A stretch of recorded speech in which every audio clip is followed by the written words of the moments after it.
Une côte en dentelle, des villes et villages attrayants, des îles superbes, des paysages somptueux, le tout baignant dans une mer d'un bleu profond, voilà tous les ingrédients qui ont fait de l'Istrie et du golfe de Gwarner, depuis le 19e siècle, un grand lieu du tourisme.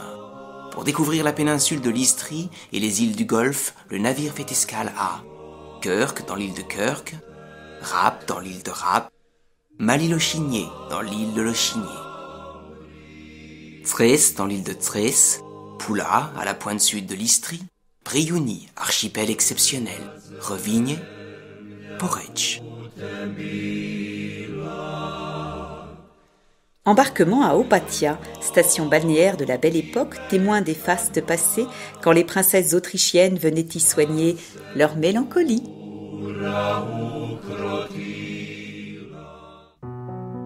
Une courte traversée dans les eaux bleues du Golfe et déjà l'île de Kirk, la plus grande de l'Adriatique, apparaît.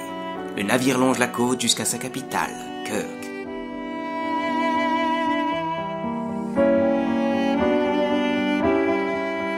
Son patrimoine architectural est bien conservé. Château des Frankopanes, remparts, cathédrales.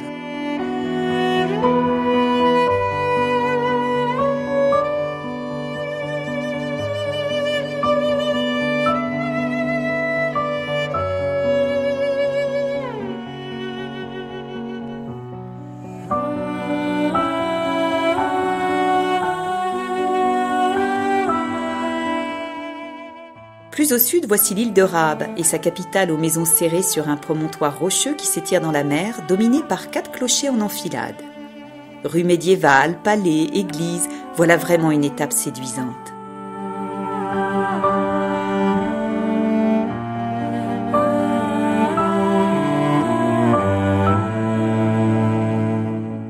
Attention, on approche l'île de Lochigné, refuge pour les dauphins. Il faut ouvrir l'œil. La capitale, Mali-le-Chigné, autour d'une rade remarquablement protégée, aligne de pimpantes façades colorées, anciennes demeures d'armateurs et de négociants autrefois prospères. On rejoint l'église paroissiale par d'agréables rues piétonnes.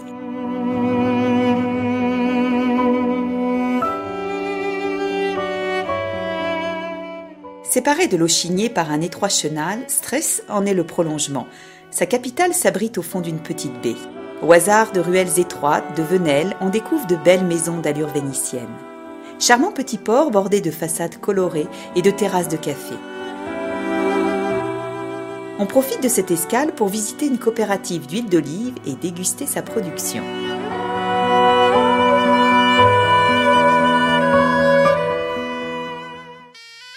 Ville agréable et animée, sanctuaire d'un patrimoine antique d'une rare beauté, voici Pula, située à la pointe du sud de l'Istrie. L'amphithéâtre, emblème de la ville, fut construit au 1er siècle.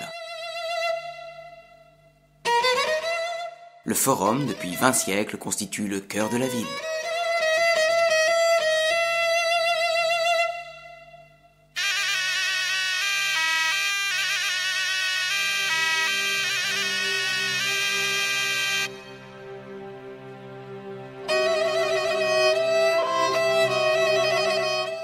L'archipel des Briouni, composé d'une douzaine d'îlots et de 2 îles principales, outre sa superbe végétation méditerranéenne, conserve un somptueux patrimoine romain et byzantin, ainsi que la Villa Blanche, où fut signé le célèbre traité des non-alignés par Tito, Nasser et Nérou en 1956.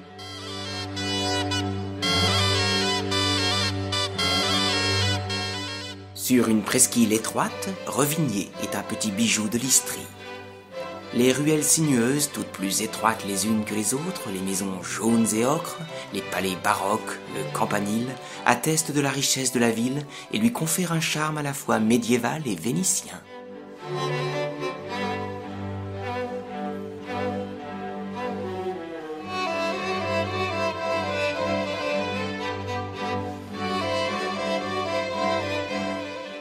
S'enfonçant profondément dans les terres sur 9 km, entre des falaises hautes de 100 mètres, trouées de grottes, le fjord de Lim est une curiosité. Ses eaux sont d'une grande pureté et on y élève huîtres et moules.